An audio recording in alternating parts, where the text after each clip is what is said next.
토지 임야 구입 시 주의할 점과 투자를 위해 알아야 할 꿀팁. 안녕하세요. 이번 시간에는 토지 임야 구입에 대한 내용과 토지 임야 투자할 때 우리가 알아야 할 것들에는 뭐가 있는지 살펴보는 시간을 가져볼게요. 모든 부동산에는 공통적으로 통용되는 투자 방법이 있습니다. 바로 현장을 답사하는 것이죠. 서류상, 지도상으로만 계속 보는 것보다 눈으로 직접 보고 경험하고 느끼는 건 완전히 다릅니다.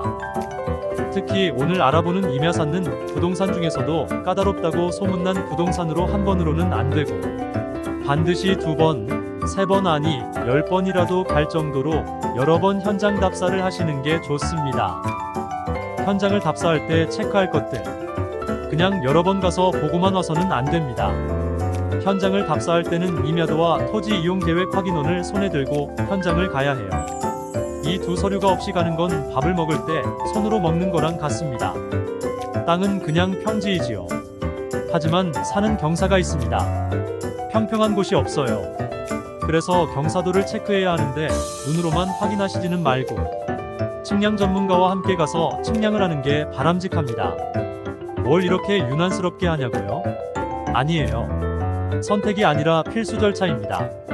경사도에 따라 내가 건축할 수 있는 대상이 달라지고 하고자 하는 계획이 완전히 틀어질 수 있기 때문입니다.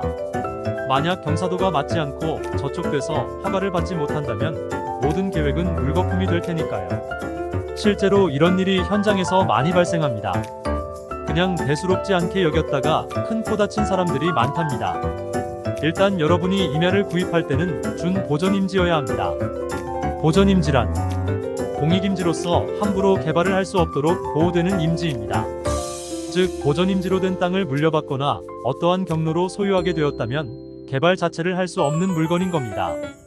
준보전임지란 보전임지를 제외한 모든 산림을 뜻하며 쉽게 말해 택지, 공자 등 산림 외의 용도로 우선 활용이 가능한 곳입니다. 한마디로 개발이 가능한 곳이란 뜻이죠.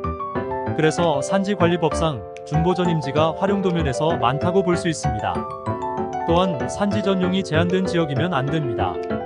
산림법상 보알림, 사방지로 지정이 되어 있지 않고 과거 국고보조를 받아서 조성이 완료된 조림지이면 안 됩니다. 이런 내용을 확인하고 추가로 집안이 탄탄한지 확인해야 합니다. 홍수 피해가 났던 임야이면 굳이 살 필요가 없죠. 위에서 경사도를 말씀드렸는데 몇 도가 적당할까요? 일단 최소 25도를 넘지 말아야 합니다. 즉 25도 밑에 경사이면 괜찮다는 겁니다. 원래 45도까지도 개발을 허용했었는데 이건 오래된 일이고 지금은 준보전임지라고 해도 경사는 25도를 넘지 않아야 합니다. 너무 가파른 산의 개발은 제한을 두고 있어서 허가를 받을 수 없습니다. 나무도 잘 살펴봐야 해요. 나무의 밀도와 크기를 인목 축적이라고 합니다. 시군의 평균치도 또는 50%가 넘게 울창하거나 너무 크면 허가를 받기 어렵습니다. 그리고 산에 있는 나무의 수종을 인목구성이라고 하는데 나무의 평균 나이가 50년 이상이 되었거나 화렵수림이 50%를 넘지 않아야 허가를 받을 수 있습니다. 즉 나무의 인목 축적, 인목 구성을 살펴봐야 합니다. 진입도로도 빼놓을 수 없겠죠. 개발을 하려면 큰 차량이 이동해야 하는데 도로가 없다면 토목공사나 임야를 개발할 때 제한사항이 너무 많이 생기게 됩니다. 건축물을 짓기 위해서는 진입로를 반드시 확보해야 합니다. 필수이죠. 가능한 국도, 지방도와 같은 도로에 붙어있는 임야일수록 높은 가격을 받을 수 있습니다. 토지 임야 투자를 위해 우리가 알아야 할 꿀팁. 구입할 때는 아무거나 사지 말고 일단 지방이더라도 중소도지 주변에 있거나 신설 지방도로 주변에 있어서 개발의 여지가 보이는 임야를 구입하세요. 그럼 나중에 환금성과 수익성을 보장받을 수 있어 재테크에서 유리합니다. 특히 형질 변경이 쉬우면서 가공하지 않은 상태이기 때문에 나중에 가족묘지로 활용하거나 입지여건에 따라서는 주택, 공장부지로도 활용할 수 있습니다. 25도 경사도 밑으로 된 임야를 선택하고 밀집된 자생소나무 등이 있는 산지는 개발이 안 되오니 피하세요. 이런 위험을 피하려면 매입하기 전에 집중적으로 물건의 분석을 해야 하겠죠. 그리고 수목이 우거진 시기가 아닌 산속이 잘 보이는 겨울에 구입하시는 게 산을 구입하는 적기입니다. 수목이 많은 시기에는 산을 제대로 볼 수 없기 때문입니다. 서울 좋죠. 하지만 서울, 수도권 일대는 임야 중에서 개발이 묶여 있거나 제한된 곳이 의외로 많습니다. 특히 상수원 보호구역으로 묶였다면 우리가 건축을 위해 형질 변경하는 게 매우 어렵습니다. 사실상 불가능에 가깝죠. 그래서 토지 이용 계획 확인원을 떼서 수질 보전 지역인지를 살펴보세요.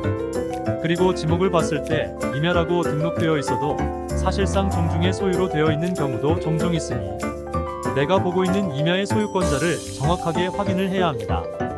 그래서 임야를 구입할 때는 내가 사려고 정해놓은 산에 인접해 있는 마을을 찾아가서 실질적인 소유자가 종중인지 아닌지를 확인합니다. 만약 종중이라면 종중총회에서 규약 또는 임양 매각에 대한 결의를 따로 받아야만 합니다. 지금까지 해서 토지 임야 구입과 토지 임야 투자할 때 주의사항 및 꿀팁을 살펴봤어요. 우리나라에 있는 임야의 대부분은 그냥 방치되어 있습니다. 그래서 임야의 소유자도 경계를 명확하게 알지 못하죠. 그걸로 분쟁도 많이 생깁니다. 산지는 다른 부동산에서 느낄 수 없는 어려움이 있고 복병을 많이 만납니다. 산 전체의 숲만 보고 사는 게 아니고 산의 등묘와 묘지, 경사, 형질 변경 가능 여부, 실소유자 등을 확인해서 보고 또 보고 계속 봐서 구입을 해야 함을 명심합시다.